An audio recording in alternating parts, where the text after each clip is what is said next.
Now let's welcome our next contestant, Toastmaster Harish Pelgi. Zoom Master, can you help spotlight our next contestant?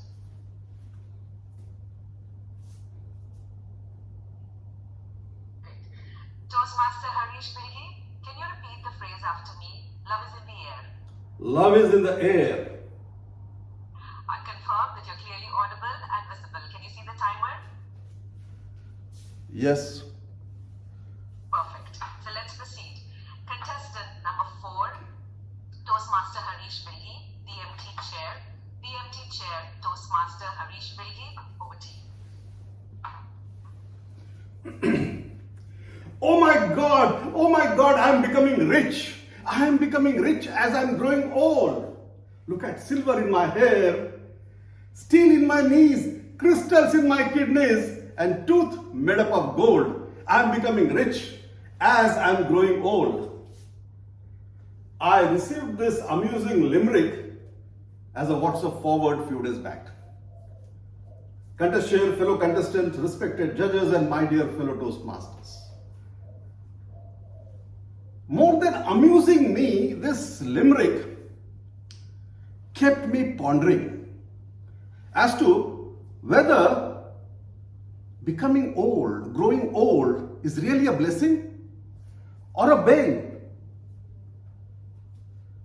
Especially when you lose out on your utility value. When you lose out and become a liability to your own family members. When you end up becoming a furniture at home. When your near and dear ones neglect you, discard you. Let me ask this question once again, whether becoming old is a blessing or a bane. Few years ago, I was in India on a short vacation. We had a small function at home. We had to invite few of our friends. So I went to Ravi's house. Ravi, my schoolmate, my colony mate, his house was just 2 blocks away from mine. It was next to our colony cricket ground, a place where we had played cricket for long in our childhood. And after every game of cricket, we used to rush to his house, and his mother, Kamal Maushi, used to serve us that yummy, that delicious Nimbu Pani Sharbat, lime juice. With those sweet memories in my mind, I was walking towards his house. As I entered his compound, I was disappointed, looking at a big padlock on the main door. I was about to return, but then I realized that there was someone standing inside the house near the window. I was baffled. How can there be someone inside the house when the house was locked from outside? And before I could recognize the person inside recognized me. Are Harish, kya alas? When did you come? That was Kamal Maushi.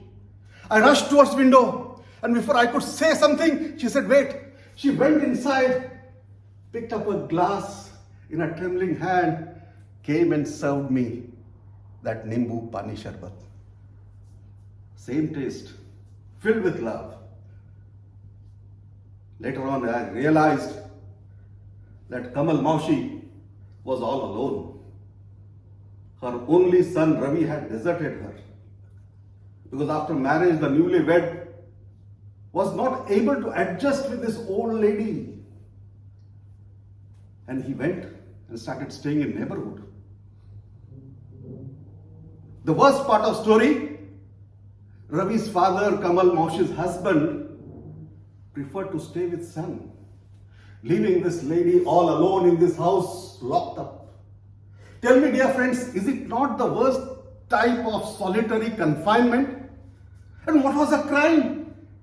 Becoming old, becoming liability, becoming dependent, becoming senile as per the family members. How can we just dump near and dear ones? How can we forget the cycle of life? You, me, even Ravi would be passing through this twilight phase of life, isn't it? Friends, Having stayed in Middle East for more than 3 decades, I have seen so many parents come here on visit and they get converted into glorified babysitters. These seniors, these elders, they don't need your money. They don't care for your luxuries. All they need is love, care, and that dignity of life. I remember once I had gone to my son's school for parent-teacher meeting. And after meeting was over, we were asked to go through the school auditorium because there was art exhibition. And in the hall, there was one young girl who was proudly explaining her artwork to everybody. She had drawn a beautiful painting, captioned it as God. She had drawn 2 images, one of a man and a woman. And she was telling others that, see, God is a creator. I have not seen God.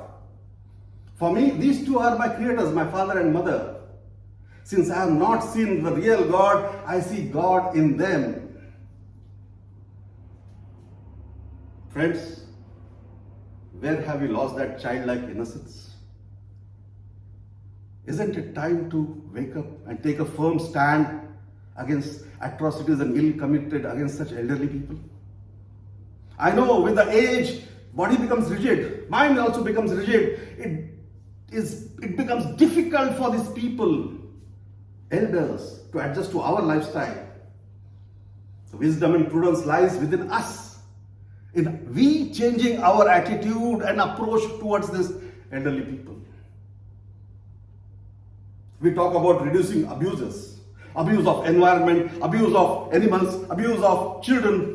We have international and global societies like CRY, like PETA, like Greenpeace. But what about atrocities and abuses of these elderly people? I have not seen anyone standing up and advocating the cases of such traumatized elders who are left to lurch by their own near and dear ones. Dear friends, let us take a resolve today. I know many of us would be having elders at home.